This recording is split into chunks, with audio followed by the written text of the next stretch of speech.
हाँ, क्लास 11 के केमिस्ट्री को यूनिट 2 को मैं अब आगे बढ़ा रहा हूँ। तो उसमें है मॉडल ऑफ एटम। तो मॉडल ऑफ एटम में आपको पढ़ना है, क्लास 9 में आप लोग पढ़े होंगे, Thompson model, Rutherford model, Bohr model. तो मैं आज है आपको थॉमसन मॉडल ऑफ एटम बता रहा हूँ। क्या है थॉमसन मॉडल ऑफ एटम?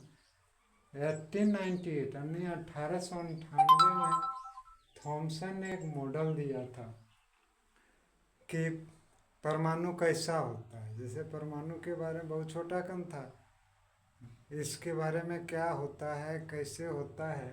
तो सबसे पहला प्रस्ताव या सबसे पहला सुझाव या सबसे पहला मॉडल थॉमसन ने दिया था। क्या था, पहले इसको समझ लिए। An atom poses a spherical shape in which the positive charge is uniformly distributed.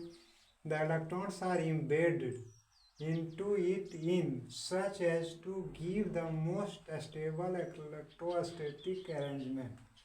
इसका मतलब समझिए कि एन एटम पोजेज या स्फेरिकल शेप। एक परमाणु का आकार कैसा होता है? स्फेरिकल मतलब गोलाकार होता है। इन विच जिसमें द पॉजिटिव चार्ज, जिसमें धन आवेश, इज यूनिफॉर्मली डिस्ट्रीब्यूटेड यानी एक समान रूप से धन आवेश उसमें फैला रहता है। एटम गोलाकार होता है जिसमें एक समान रूप से धन आवेश वितरित रहता है, फैला हुआ रहता है।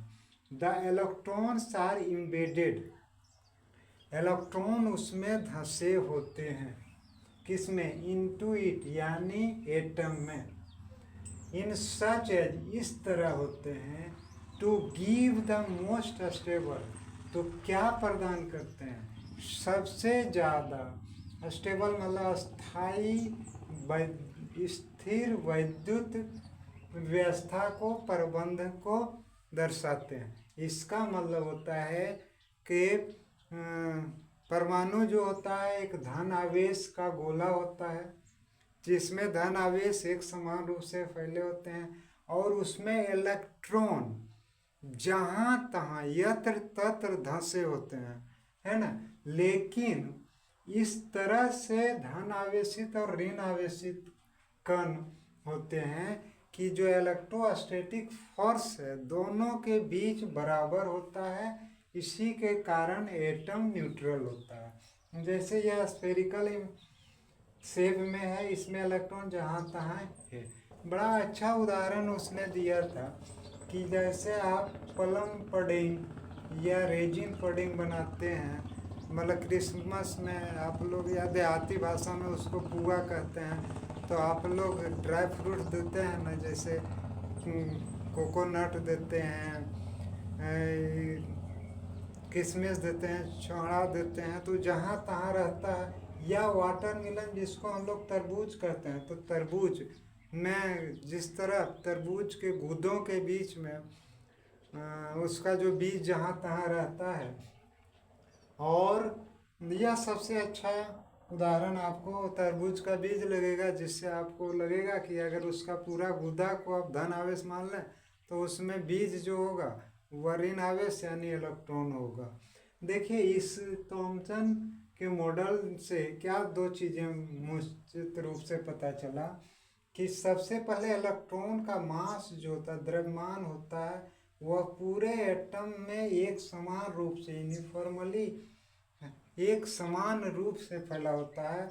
और दूसरी बात उसने जो महत्वपूर्ण बताया कि धन आवेश का कण, ऋण आवेश का कण दोनों मिला करके इलेक्ट्रॉन को वह न्यूट्रल बना देता है।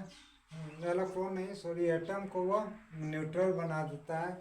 और उस थॉमसन के इस मॉडल के कारण और परमाणु को अच्छी तरह से समझने के कारण 1908 में उसको विश्व का जो सबसे बड़ा पुरस्कार है, नोबेल पुरस्कार मिला था।